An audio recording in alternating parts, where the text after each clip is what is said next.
Okay, ready? Yeah. Ho, ho, ho, ho. It's man. Offside with Haas and McGuire. I'm Haas. I'm McGuire. All right, welcome to this is our it's our second playoff season.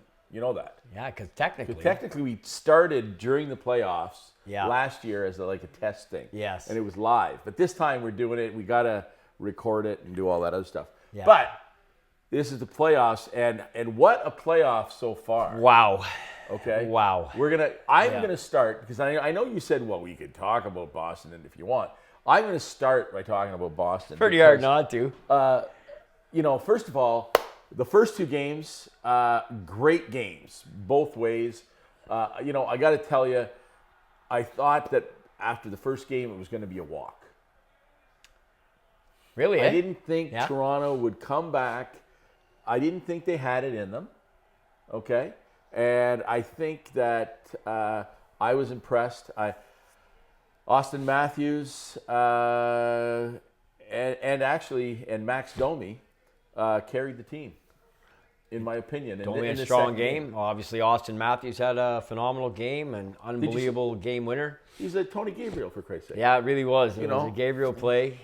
Brought it in, made the play. I mean, Swayman will come back in for game 3. Not that it was Allmark's fault. He played well. Oh, he played very well. The Leafs territorially have actually dominated both games. Like the 5-1 score in game 1 was not. It wasn't. It wasn't 5-1 indicative. Game. No, they just got bad breaks. They did, and Boston just are very structurally sound.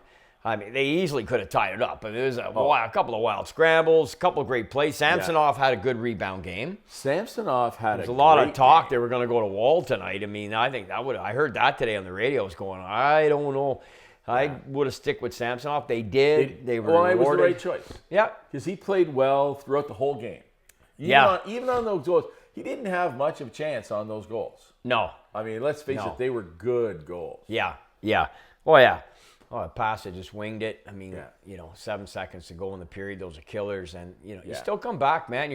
You came back from 2 leads. You come back to win. Yeah. Much like Vancouver last night in their game. They did the exact same thing against Nashville. And 2 goals, 12 seconds. And the energy in that building, you could just feel it through the TV screen. It's just insane. Absolutely insane. But when you don't have a playoff game for a bunch of years. Well, you know what? And I'm not sure when they're scheduling the riot, but they're just in the planning stages right now. Win or lose, there's a riot. Yeah. in Vancouver. Yeah. I didn't get to see that game. I'll be honest with you. That's way past my bedtime. Yeah. Okay. Yeah. So I didn't see the game. I saw the highlights. Yeah. And I thought it was it looked like a great game. It was a phenomenal game because Nashville are not an easy out. So I know. Do you have things to say about that game? Any analysis or anything like that? Because I want to talk about a different game. I would say just a couple things very quickly. Kudos to Dakota Joshua. Just 3 points, 2 goals, his second playoff game. You love those stories. JT Miller's post-game quotes were fantastic, really indicative of just exactly what we love about the NHL playoffs. And 2 goals in 12 seconds. I mean, that's really where it changed. That's all I got to say. I mean, it was just entertaining as hell. It was. Now, you want to talk entertaining? Yeah. The Winnipeg game. Yeah. Holy man. Yeah. First of all, it started with a blizzard in the stands. Okay? Yeah. It was a whiteout. Yeah. They had the white. I love, you know what? I got to say, I love when they do that and the fans get right into it and they wear all, you know what I mean? Sure. I thought it was really great. You know what I mean? But, what was crazy was the scoring and it just came. And I know. You know what? And if there had been a couple minutes left, they would have tied that game. More than likely. More than likely. Like, that was just amazing. Like, I was impressed by 2 things. Yep. One, there's no stars. They're good hockey players, but there's on Winnipeg. On Winnipeg. Yeah. There's no stars. Really, no big stars. No, you've got like Adam Lowry, who is he's like a Brady Tkachuk. Right, not as talented. But he's older. Chef, isn't he? Yeah, he's older. He's older. No, he's older. Yeah, no, they don't. They don't have any. Like Kyle Connor and and Sheffley, Josh Morrissey, like the guys who drive the bus for Winnipeg are not. Yeah, they're the lunch, names, the lunch pail gang. Lunch pail gang. So the old Don Cherry Boston Bruins. Yeah. That's now. I mean, they may be better than that, but I mean, it's not like there's anyone making $13 million on that team. No. Right. No. And so I thought it was a phenomenal game. And look, 13 goals, Chris. We haven't seen it in 40 years in the NHL in the playoffs with a non-overtime game. Yeah, very unusual circumstances here, even though goal scoring's come up incrementally the last few years. I'm not sure about playoff stats, but regular season.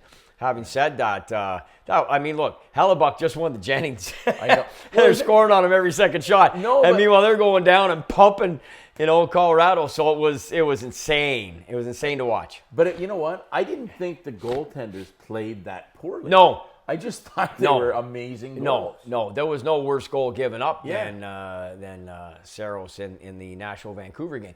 The Winnipeg Colorado 13 goals, and you're right. Yeah, you'd be hard pressed to say there was one that was 100% the goaltender's fault that I can think of. I don't know. There was a lot of goals to go back over all the games that have played, but again, it just speaks to the entertainment here. Yeah, very early on. I think we probably say this every year, but this seems this year like it's even a little bit more. I love the John Cooper quote. Don't mean to leave Winnipeg, Colorado if you want to stay there. Yeah. But that may have been I don't want to phrase it this way. It may have been the dullest game, although there was a lot of hitting and it's a state rival and everything else, and it was a tied game in the third, and Florida scored, end up getting the win. But John Cooper's post-game comment said, look, 16 teams in, 16 out. Like, there's never been more parity in the playoffs. And he's right. It is a bitch, man.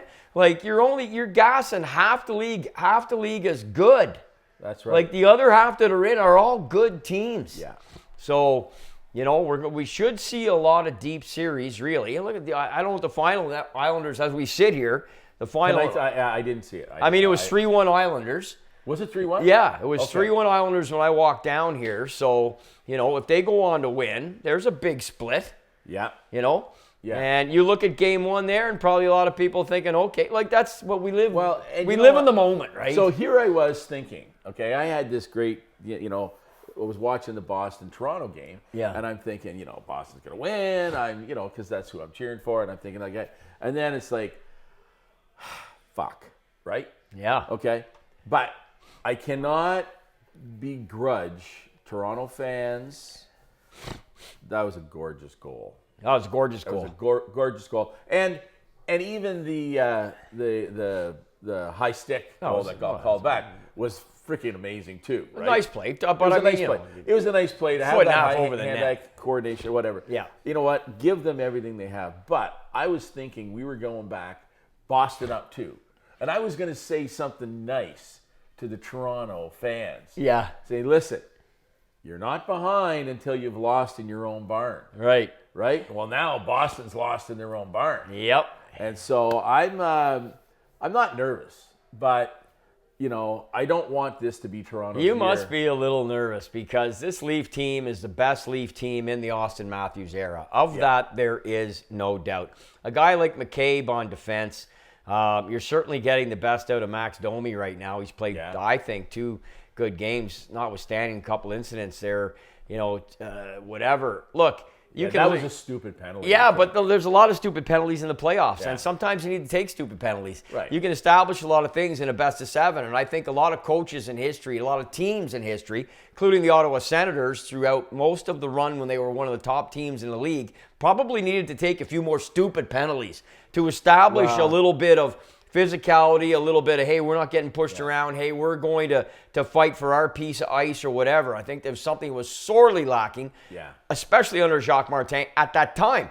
And Max Domi, he's a chip off the old block in a sense. He can't fight like Ty. No. But he's abrasive and he's aggressive and he's fearless and he's actually skilled. He does have a lot of skill. He came to Montreal and led the team in scoring with 72 points. Like, the guy can play the game. Yeah. And he showed that tonight. Well, that was just a gorgeous pass. Great analogy by you. That was Condredge Holloway to Tony Gabriel, man. That's what that was. It's exactly what that was. Yeah, it was good. Now, I say this, and I'll say this right off the top of the playoffs. if Toronto wins, Yeah. okay, and they win, and win the cup, Yeah. let's just say You'll shave that- your head. No. Should I? No. What should I do? Okay, I'll shave Nothing. You should do I'll nothing. shave my nutsack. No. Oh, fuck. No. What I will do, I'm just going to say this. I think it would be great with Ty Domi, with the historical piece of his dad being part of the Leafs, and such an important part of the Leafs. I think it would solidify that Domi name in Toronto even more than it is. It would be. If they went on to win the cup? Yeah. Oh, my God. Yeah, like I think there'd be a. But these guys will walk in forever. Look, if And the I'll Toronto bet- team wins a cup. And I'll bet that if they win the cup, Yeah. there's a dentist lined up to give Max I was Domi? gonna say, Max to Domi? give him a new set of teeth. You Okay. can get that. I mean, I love the fact that he wears the no teeth during the game. Yeah. Because it looks cute, Well- right? It's like, look at that guy. He's gonna, he's a lost hockey them all. look. Okay. Okay. So listen, as exciting as this is, and as we speak, the Edmonton Oilers Yep. are playing the LA Kings. Yeah. Currently, the score is 0-0. Yes. Okay. 0-0. 0-0. Yeah. Okay.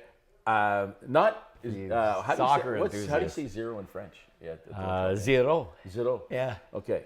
I like it when it's I know. Yeah, exactly. Okay. Okay. So, but I was listening to Connor McDavid being Yeah. interviewed on CBC, right? Or it's not CBC, it's Rogers now. but Yeah. You know what I'm Yeah, saying. yeah. Okay. He didn't seem intense enough. Obviously I was driving over here, so I didn't catch it. But we'll have to see. They're I shouldn't say heavily favored, but they're favored against LA. They played them last year in the playoffs. They beat them. I think they're a better team than LA. They've been close all year in the standings, but that's largely because Edmonton came from the doormat basically, Right. to win 16 in a row and get back in the race. But it's 2-0 Edmonton. 2-0 Edmonton already. Yeah. Just Yeah. as we spoke, two goals. As we spoke, they've scored twice in the last 3 or 4 minutes. I heard the first one. I think you did did you? too. No, I think- didn't. my ears perked. I think that was a goal. That really? definitely was a goal. That's definitely a goal. I heard and it, yeah. we don't know who's in on them. But Edmonton, I've done a couple of radio shows in the last little while, and people are asking me the Canadian entry's got the best chance. I think it's the Oilers to go the furthest, and I really believe that Vegas losing to Anaheim the last day of the regular season set the table a little bit because wow. Edmonton should beat LA. Then they're gonna have to just march and take on this Canuck team, and we'll see what we get, because on the other side, 2 out of those 4 teams are gone, and they're all Stanley Cup contenders. And 2 out of those 4 are going to be gone in the first 2 rounds because Vegas lost to Anaheim on the last night of the season. So this is what you get. But there's good news, because this is, I don't know, you know this, but Mark Stone's playing. Yeah. Mark Stone, sudden recovery. And then Pietrangelo. Yes. What the fuck, hey? Sudden recoveries, and they're in. Somebody else too. Somebody else on the team there all of a sudden reacts. Hey, wow, he's skating. He's in a non-contact jersey. Yeah. He will play in the next game, and What a series that's going to be. I mean, we haven't even seen period 1, second one of Dallas, Vegas. Chris, it could be the best of them all. Well, I think it is. Yeah, it is a, and this is why the First round. This is why the 1-16 is a better way of matching things. Those days are gone, my friend. Because you could have that as a Stanley You may Cup get final. 1 versus 8 down the road sooner rather than later, but you will never see 1 versus 16 again. But anyways, I know you took Dallas in that, and I did. And you know what? I think they've got a great chance. Like, that's going to be the most exciting. And Went heavy on them in my pool too, so. Well, and So what you got? You win or lose. Let's see what happens, man. You got to take the best. They're defending Stanley Cup champs, Vegas Golden Knights, and if they got all of a sudden everybody back, but you know what? Let's just see how it goes. Yeah. No, Can't wait. for sure. Can't wait. You can't wait. Can't wait. You can't wait. Well, you don't have to wait too long. So let me ask you this, because you have this thing that people admire in you, a memory. You can remember things. You have some things, facts, things like that. But I'm not asking facts. I'm asking moments. Yeah. Okay? So what is your non-Stanley Cup final favorite playoff moment in. Well, we've discussed it before. It's the semifinal with Lafleur. I mean, in '79. Ironically, 2 years ago he died today. I was at the game. You can't beat that. It's the greatest game that he ever played. Thursday night, May 10, '79. We all know the story against your Bruins. Too many men on the ice. But There was a too many men on the ice penalty tonight. I know. And I was like, I know. Yeah. Believe me, that always. Anytime Boston loses and there's a too many men on the ice penalty, there's always a link back to that night. But that's my favorite by a long shot. But and I was at the game, so I guess I would say favorites, that I've attended. Yeah. And I think a lot of Ottawa fans would probably say one of the wins here that maybe Game 3 of the '07 final might be one of the Senators fans. That's the one they won. They won that game and a Stanley Cup final, and I don't want to put any words in Senators fans' mouths, but for me, Chris, it's Thursday night, May 10, '79, Guy Lafleur. I mean, I was on the radio. In fact, somebody asked me I was on the radio Sunday, the Roy Green show, and they asked me that, and I said, look, I was there with my late dad. We had standing room, and when Lafleur scored to tie that game, the railing shook. The railing shook in the Montreal Forum that night. That building, I was there for 344 games. 78 of them were playoff games in 21 years. And I saw the Habs win the Stanley Cup there just 2 weeks later. But nothing was like that night. Even when Lambert scored to win the game, it was relief because the Bruins were so freaking good. Yeah. And Dryden had nothing left. Absolutely nothing. He was horrible. Horrible. And he wasn't even supposed to play Game 2 of the finals, but Doug Risebrough broke Bunny LaRocque's finger in warm-up, taking a shot. So Ken had to go back in, and Montreal ended up rolling, and they got 4 wins in a row and won the Stanley Cup. But Dryden was supposed to come out. People say, he retired early to go be a lawyer and everything else. No, he knew the writing was on the wall. Who retires at 31? Give me a break. Anyway, that's another story. Other one to watch, I would say, that's a good question. I have to think over the years, probably a couple of the Edmonton years with Gretzky, because I'm a huge Gretzky fan. Yeah. That comes to mind. Just ripping through the 2000s here real quick. Obviously, big fan of Sid, so pretty happy with what Pittsburgh did to it was a great win in '09, but Sid was hurt. He was playing hurt. Malkin got the Conn Smythe.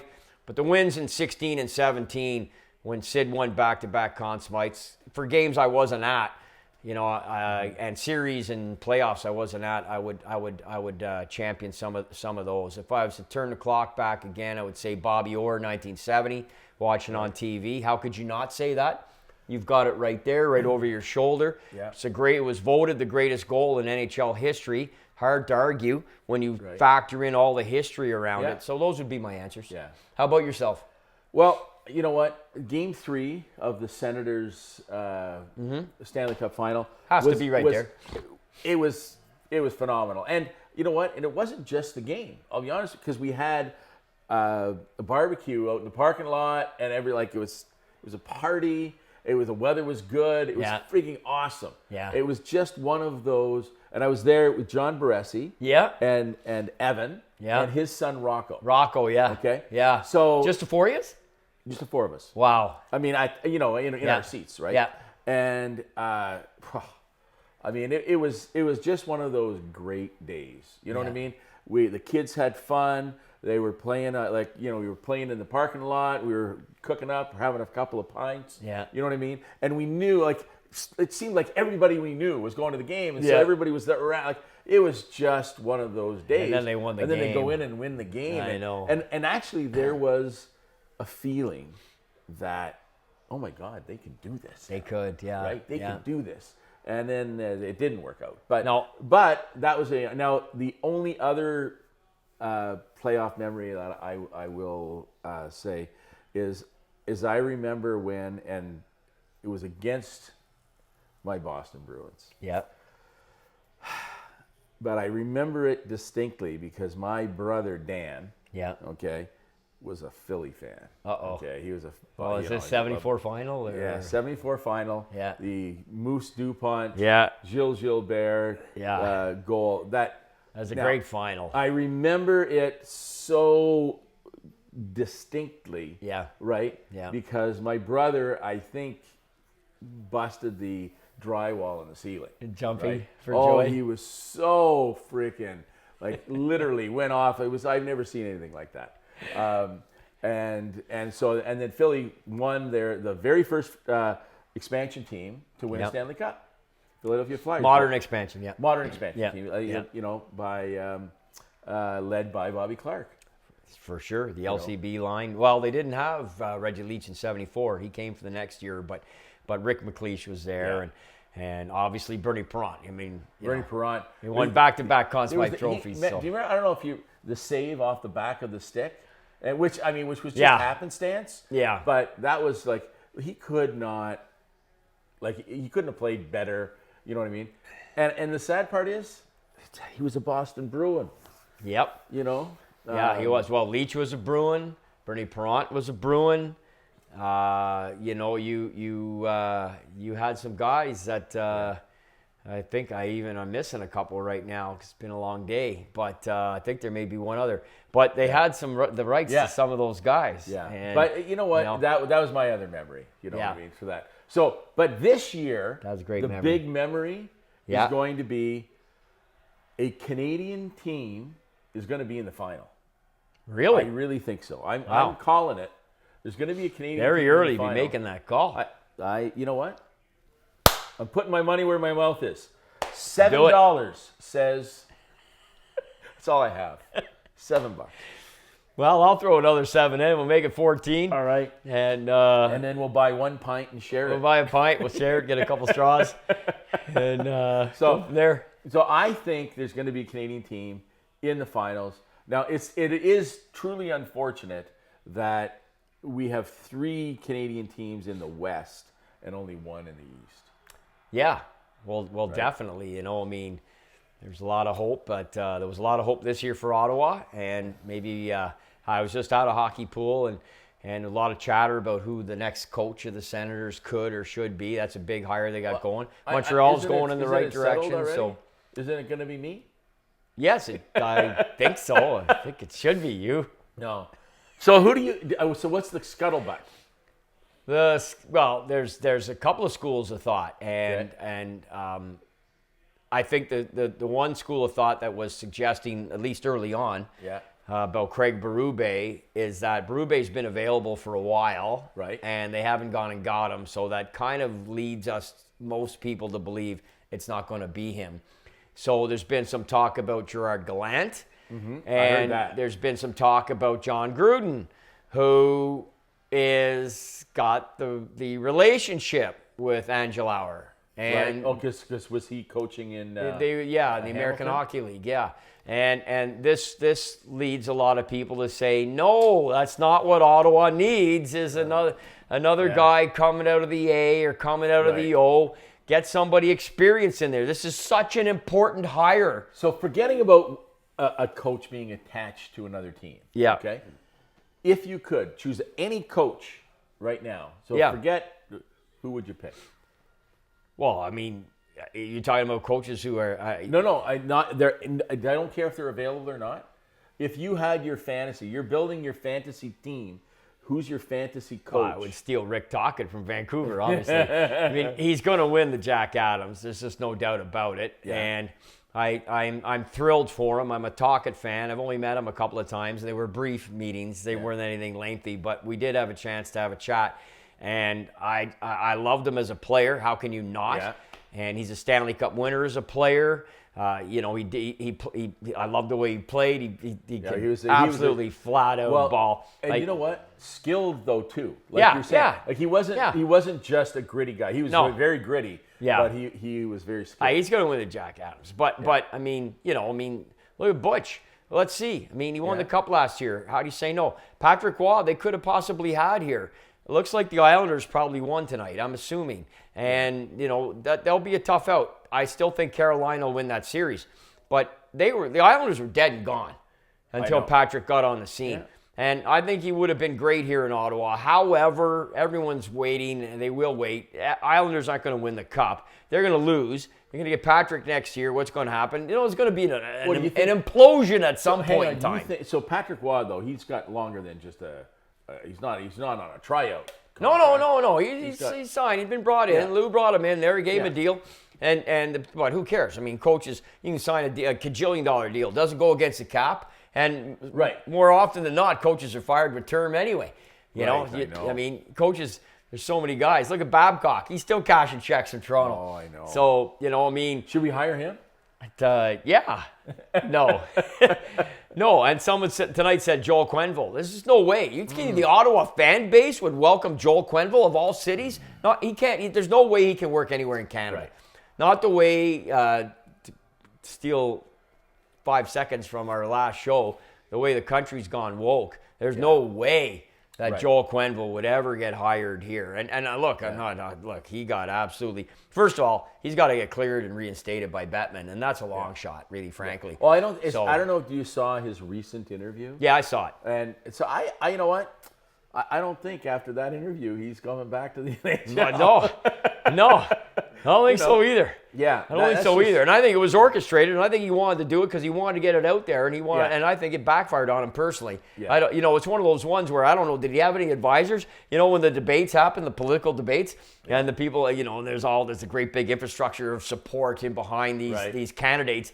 And, sometimes these guys, in the debates, we could cite them. I don't know them all. You probably know more than me. But where the person's had a really bad debate, in some cases, maybe it cost them a really big election. Oh, yeah. And, because the advisors go back, what the fuck were you thinking? And I think somebody would have, if Quenneville had an advisor there, you might have gone, I'm not quite sure, Joel.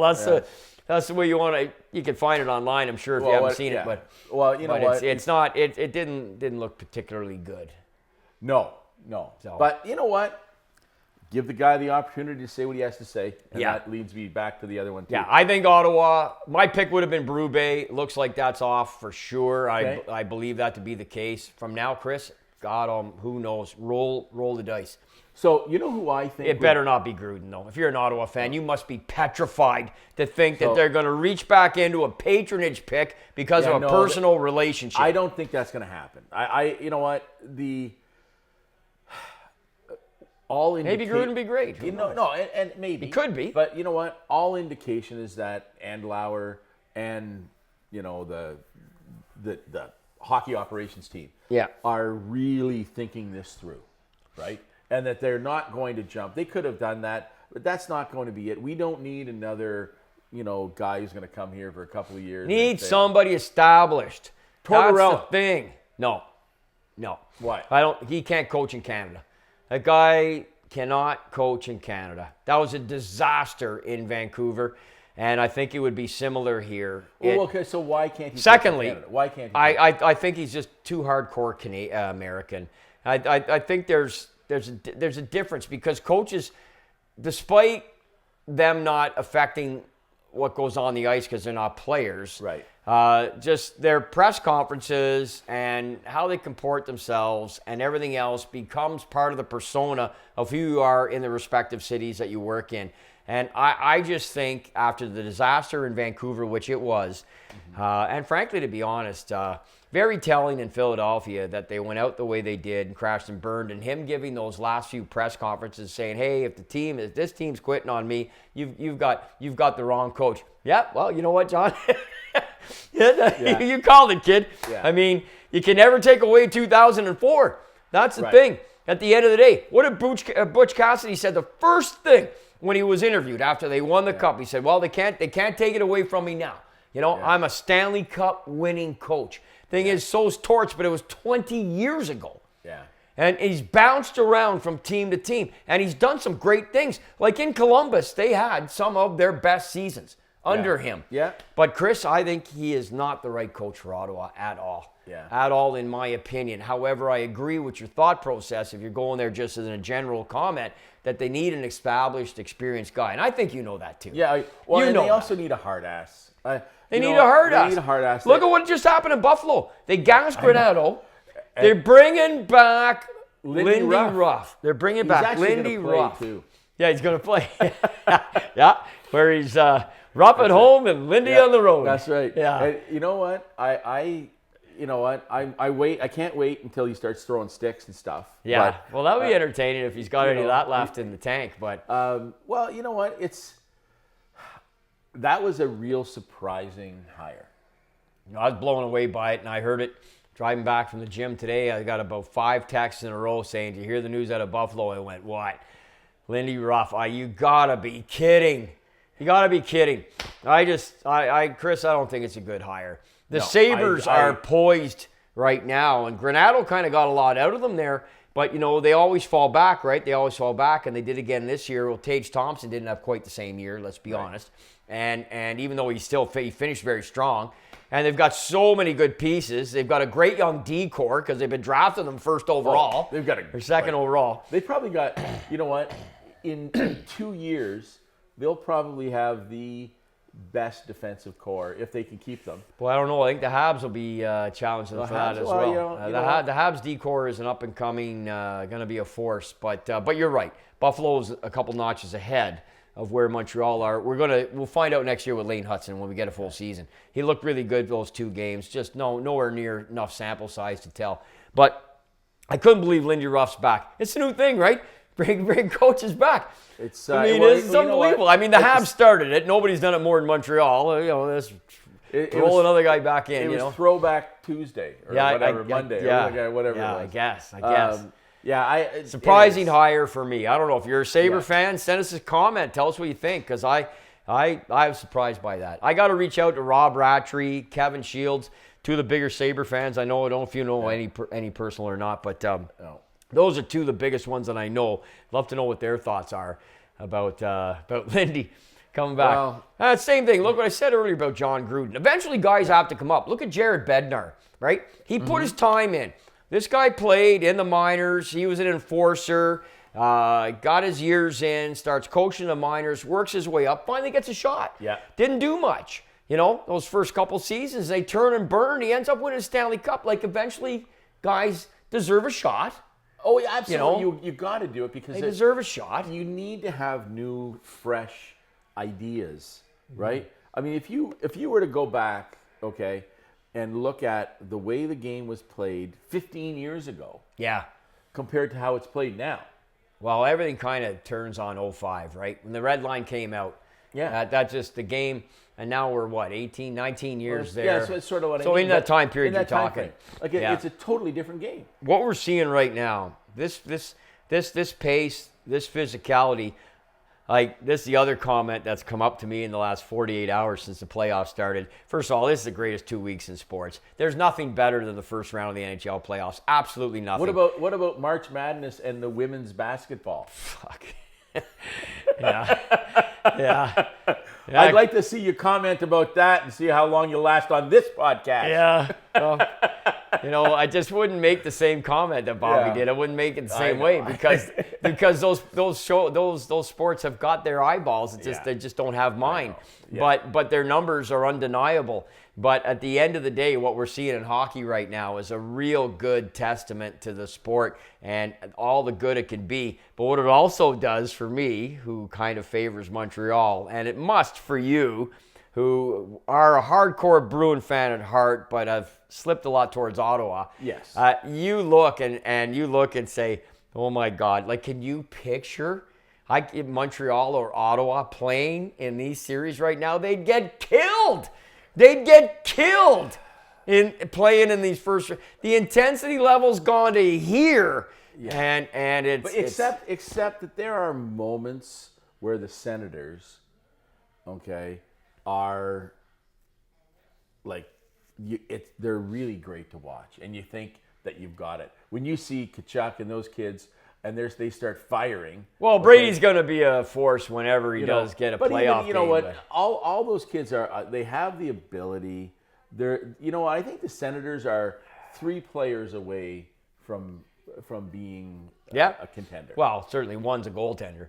At the end of the day, their goaltending this year cost them 12 points. I don't care how you slice it. You want to say 10, you want to say 15. But you know what the problem is? It's 10 to 15 points. I don't know what it is with Ottawa and goaltenders because I don't know what the Must be a stress curse. is. Must be something. Well, Peter there's Sidorkiewicz, did he leave a curse or something? I don't. Daniel Berthiaume, when Rick Bowness pulled him after he allowed, and because of that, he has the highest goals against average in one game in NHL history. Did he leave a curse that night? Remember, he was waving at the chicks in the stands as pucks were being shot by him, and Bowness pulls him, and anyway. I don't know, but goaltending is the first thing. And what are you going to do? Because Korpisalo's got a contract that's the biggest anchor maybe in the league right now. Although the Habs got a couple too. But here's the thing about Not as goaltenders, but I think as Korpisalo has skaters. the ability. He has the ability. Yeah, he to had some rebound. moments. He had some flashes. You know what I mean? And had some flashes. But I just don't know what it is. I don't know if there's some sort of crazy pressure that is happening within Ottawa on the goal. I don't get it. Because then they'll leave and play phenomenal, right? Like it's. Well, I think that points to something else, doesn't it? That maybe the team in front of them aren't as good as a lot of Ottawa fans think. Like to think we're all guilty of falling in love with our own players and our own teams. And when we look at guys, and you look at Chychrun came in and what he did offensively. Did you hear what he said though? Yep. Jesus, come on! Christ, man. You gotta think he's gone after that. That was just so telling to me. He doesn't want to be here, despite the relationship, his dad from here and everything, and the amount of time he just spent here. I think he just looked at this entire thing this year as a tire fire, and just says, "Get me out of here." He's rubbing the genie. Get me the F out of here. That's what I think. And yet it should be Shabbat going. This is the thing. Yes. You got Chychrun, Shabbat, Zub. Well, Zub, I like Zub. Well, yeah, I like him too in the 4-hole or the 5-hole on a cup team, on a team that's going to be going to the 3rd round or 4th round, let alone winning a Stanley Cup. Yeah. If he can't be in your top pairing, there's no way, in my opinion. Well, there's no way. There's got to be a few, offloading. I mean, Shabbat. I hate to say it, and I know he's going to go elsewhere and do great. Probably. But it happens. It's not happening here. It's not happening here for whatever reason. Yeah. And I like Chychrun. I you know what? But their time to trade him was at the trade deadline, not now. So, well, I mean, that's the, it is because he's got one more year, right? Yes, one more year, and that was a very telling press conference, and they've got to be going back thinking that.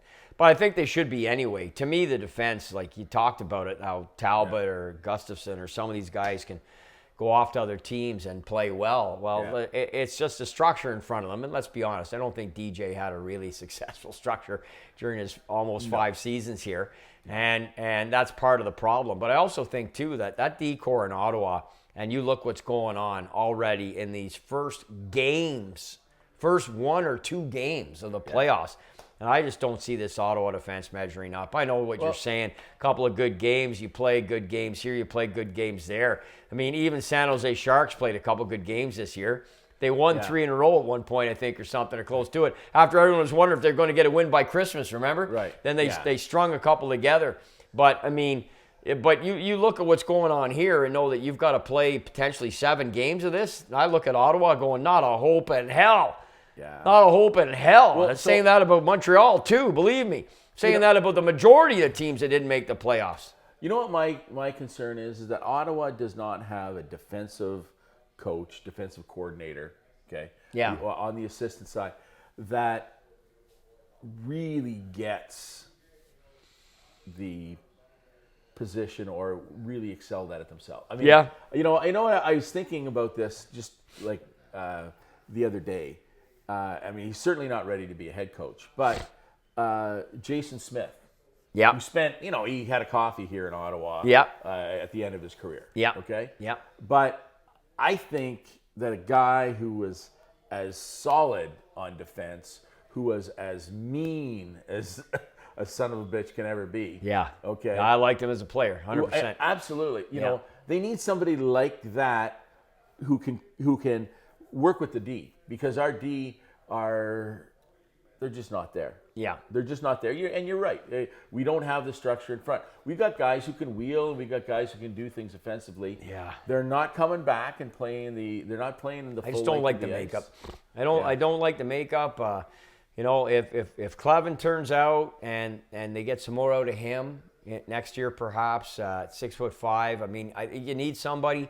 You need a banger. You look at the hitting that's going on, the physicality. I don't see that out of Ottawa's D at all. No. At all. No, you're right. And yeah, Zub's a nice little shutdown piece guy. He's come on and done some nice things or whatever. At the end of the day, they still missed the playoffs by 1 billion points and lost the overwhelming majority of games that they needed to win. And it's been a broken record. It's 7 years running.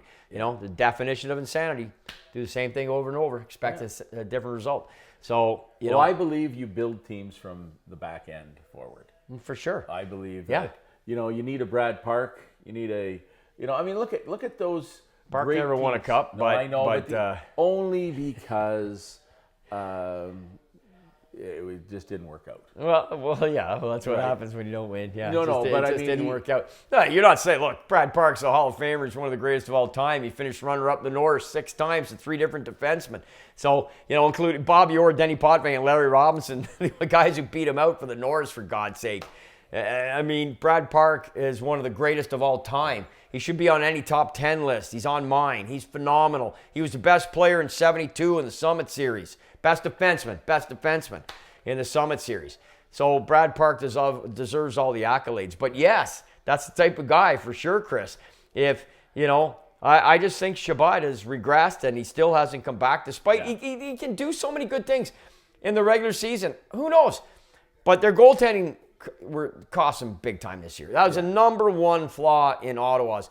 That's 12 points to me, 12 to 14 points. Now, they still missed the playoffs, so you got to look at other things. What else can you do? You've got to shore up the third and fourth line, and you've got to make a critical move on D. Yeah. I do not think, and you've got the opening now, as much as you may want to keep Chychrun, he doesn't want to stay. Right. So you're running into the same scenario that's gone on here for a half dozen years, whether it be cryptic, deliberate, or otherwise, where somebody has sent the message, we want out. Right. Whoever it may be. And, whether it was Carlson, whether it was Stone, whether it was Alfie, it was all of those guys. And they all wanted out because of things that went on. And it should not be happening on Angelauer's watch. Right. On Melnick's, we all understood. He was the worst owner in the history of sports. Ever. No way. Harold Ballard, way worse. He made Ballard look like a choir boy. The only one reason is because the threats to the fans. Ballard never had billboards up. You know what? In Toronto. I know that. But he didn't have the same issues that Melnick had. Melnick had a... What? The Toronto Maple Leafs sold out no matter what. They didn't give a shit. They had more money coming in. Okay, Ballard had a cash cow. Melnick did not. He had to struggle for every fucking dollar that he made. Yeah. And so that adds additional stress. You know what? If Melnick had all the revenues and everything that the Leafs had, like relative, right? Yeah. Okay, he wouldn't have been as big an asshole. I guarantee it. He was stressed out. He was trying to make things work. You may be right. I'm not so sure. My sense is there was a lot of ego and a lot of aloofness and a lot of ignorance, and a guy that really is the owner of the Dallas Cowboys. Like this is a guy, and I know firsthand. I've told the story many times.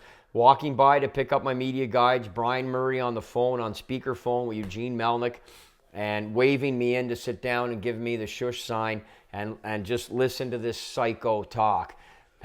He basically forced Brian Murray to sign Schubert. Christoph, the big German there. Yeah. I may have the name wrong, but I think that's what it was. Schubert, Built like a Greek god, but also built like with balsa wood. And just absolute ridiculous signing, and Melnick forced Brian Murray to make that signing. It was announced the next day, and I heard the whole conversation go down.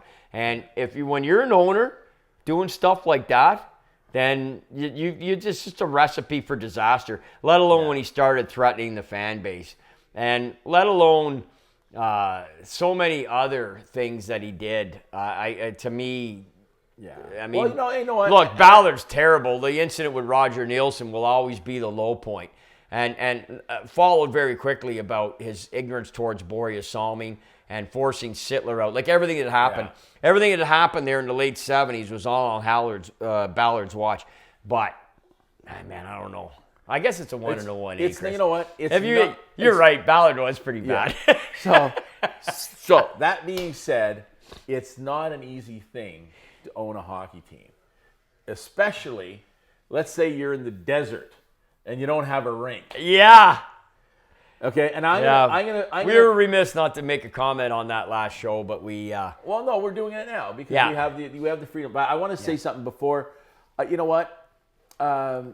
There's two problems, and I hate to see them because I have the place in Arizona. I wanted. I know. I know. But you know what? You know how many games? And I wanted to get down there and go to a game with you. But you know how many games I went to in Arizona? Probably not many. None. And you know why? That would be not many. Yeah. Did you know why though? No. Because if I wanted to buy a ticket, it was a small venue, everything like that, it was going to cost me about $500 a seat. Because whoever bought up all of the tickets, every time you wanted to get a ticket, you were paying scalpers, you were paying all this. It was not affordable. And then the place was empty. Yeah. Because I wouldn't go. And I would have gone. I mean, Evan and I would have loved to have gone, but there was no way that I was going to spend, you know what I can do with if I'm even just paying for myself? That's 5 rounds of golf. Yep. Right? Yep. At a nice course. And figure out where you're going to get more entertainment. 5 rounds of golf or going to a game there and watch Coyotes play. Exactly. Yeah. Exactly. Yeah. And so that's why I didn't go. So, and Evan's very passionate about this. He hates what the city of Phoenix did to the Coyotes, right? Yeah. Like and they went around and there was these people who went around and saying, why should they get tax benefits? And they went door to door in an anti-Coyote campaign when they were going to build the airport in Tempe, or the rink in Tempe near the airport. Yeah. Okay. Yeah. He said it was just the political or the politicizing of the whole situation made it a hostile environment, and there was no way. And I was really hoping that they'd get that land in North Scottsdale. They didn't get it, and so you know what? Probably the best thing that can happen is this Salt Lake City. Yep, here come the Utah Mormons. The Utah Mormons. So we don't have. There's not even a name. No, they're going without a name. That's what they're telling us anyway. But you've got a much better handle on that with the amount of time you spent down there. You have a home down there. I have been there. And I certainly followed it all along. I think all fans were disgusted when the team moved into the barn and, basically a college rink and everybody wondering. And when, I can't remember, Manula, however you say his name. Yeah, but I should know. But it's been a long day. Well, I can't remember. We don't need to know the owners. No, but his you want to talk about press conferences. Yeah. You want to talk about a guy who looked like a fish out of water. When you got Gary Bettman interjecting, trying to bring him back on the rails. I mean, the whole thing, you want to own an NHL team, and there's talk like, okay, well, if they're having this auction in June that allegedly if he wins, he gets the land, he's going to build a new rink. Well, like, seriously, why would you even bother? You live down there sometimes, like for extended periods of time, or you go down there for extended periods of time. Why is that footprint so critical to the NHL? Well, because it's a massive TV market. Yeah, that's right. But yeah. and you know what? And if they can actually, they're really getting the numbers. Like I've never investigated. They're not getting the numbers. But this is the problem. So the NHL looks at it as, I mean, Phoenix is one of the largest cities, and in all of America. Yeah. Right. And so, what's the population? Do you know? Oh, I don't know. Close to, with the whole area, it's probably 7 million. All right. It's massive. So it's like Cars, North Gordon, man. Yeah, it is. Yeah, it's exactly. Yeah, well, you got to include, like Richmond and Stittsville, a little bit of Morwood. Oh, Morwood. Yeah, okay. Throw Morwood in, maybe some Winchester for Wendy Carter. But the thing is, they think that they can get these people to follow hockey, and you know what? There is a good following, and it's starting to come, and it's starting to come with young kids as well. The issue is, it's been too expensive. The team the deal they had, and again, the city of Glendale, where they were initially, they screwed them over. Like they didn't have the concessions, they didn't have parking, They didn't have which any forced way the first move, right? Like which was exactly in the state, like city, I guess. I should say. I mean, they didn't have. You got to give a guy an opportunity to make money, right? Yeah. You can't just, and for whatever reason, the politicos in the area, and it's the politicians and these. It's not the people. Yeah. Now the other issue was in where it was located in Glendale. No hockey fans there. Okay, in that area, the baseball stadium there, football stadium, that's great. But you know what? All the Canadians and the Northerners hang out in Scottsdale. Okay. Right? Other end of the city. Yeah. Right? And you don't want to drive an hour to get to a game in traffic. You know what I mean? You don't want to go that far. Yeah. So that was the thing. So that's why they needed it in that east end of the city, which, listen, what they had decided they were going to do and had initially been approved near the airport, which they, was going to be phenomenal. Yeah. And it would do so much good for the area. But for whatever reason, anyways, they're gone to Salt Lake. And now I would assume that Salt Lake can support the team. Well, they've already sold thousands upon thousands of season ticket subscriptions, so they've hit the ground running. I don't know all of the rest of the logistics. It's a transfer. It's not an expansion team. So it's this is like what we saw multiple times in the 1990s and what we saw multiple times in the 1970s. And although none of us were old enough, what happened in the NHL multiple times in the 1920s and the 1930s. Transfers. Franchises were transferred. So, that's the way it was. I mean, there's no better story than the Quebec Bulldogs becoming the Hamilton Tigers, becoming the New York Americans, becoming the Brooklyn Americans.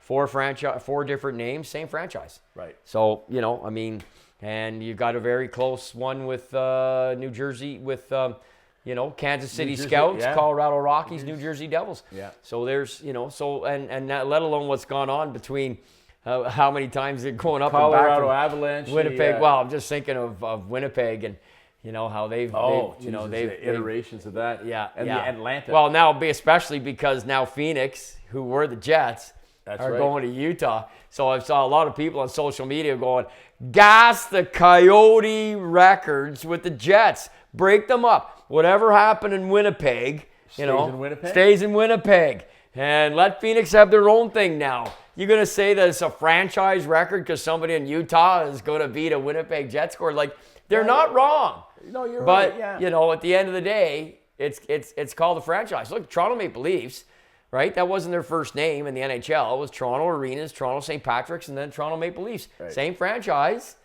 3 names. Yeah. So, although there wasn't, some different rinks. They had the Mutual Street Arena, and then they built Maple Leaf Gardens. But this is actually franchises moving. Right, exactly. But it's a franchise moving. So. Well, you know what? And that's interesting because we, as the new franchise Ottawa Senators, we took all of the Ottawa Senators' history, though, too. Yeah. We put up and they banners. moved. They moved to St. Louis. Right. But so we put up banners, and it's still it's not even the same thing. So you know what? I would say that that is correct. If the franchise that was in that city, should keep it should stay in that city. The history stays in the city. Yeah. And I know it's really hard to do, and and I'll leave that all to you, statisticians, and historians. That'd be me, I guess. I, on the other hand, will just sit there and say, who's got the best hot dogs? Which, by the way, so I saw this thing online. Guy went, now this was at a Blue Jays game, A beer and a hot dog cost him $41. Yeah, I saw that too. Yeah, I saw it on Twitter, and who the fuck? I don't know. Like, you know what? That's where things have gone. Like, they continue to just pour it on the backs of average Joe fans because it's the world's corporate. I mean, Winnipeg was having a tough time there for a while, drawing fans, and a total whiteout there, as you said at the start of the show here. great show of support there. Not surprising because it's the playoffs. Now they got it one game in with a victory, so look out. But at the end of the day, that's one of the smaller rinks. Yeah. In the NHL, right? Well, you know what? You cannot. I mean, people don't have the money. You're pricing the tickets. It's ridiculous. It's beyond ridiculous, and that has to be the most ridiculous thing I've ever seen. That guy tweeted. I actually had to read it a couple times. How could you ever? I thought it was a joke. Take your kid, because I would take Evan. Evan and I would go to the games. Yeah. Right? He was a kid. And we had a great time, and I would always get him whatever it was, like something. Yeah. Right. Yeah. A couple of pints. Exactly. Like every good 8-year-old. You know what I mean? Yeah, we can only carry 2 at a time. Yeah, so you take 2. these. Don't worry, Daddy will drink them all. But I mean, you can't do that anymore. Like, what am I going to do with my grandkids when I want to take them to a game, and it's going to be like, yeah, sorry, here's what we're doing. We're going to see the professional women's team. Yeah. Because it probably will become an equivalent, or an alternative, I should say, for some people. Oh, for sure. Well, I don't know, but I mean, at the end of the day, first of all, there's nothing like this what we're watching, but they still will fill the rinks. Yeah, people are going to. I hope and I hope they continue to. And people are going to buy those hot dogs and those beers, and pay that money because they're going to sell. They're going to sell. It's crazy. It's ridiculous. I totally agree. But they're going to freaking sell. I'm gonna be. People are going to bring $200 as a budget to go to the game. But that's crazy. I know it is. That's crazy. Like, you know what? I have this argument with Kristen all the time about because we're going away on a trip, right? Yeah. Okay, so we have to get some money. Okay, some foreign currency. Yeah. Okay, and she goes, okay, well, and she picked up the money. I said, okay, thanks for doing that or whatever. And then I said, okay, well, and she goes, so we're going to split it in half? I said, not a chance.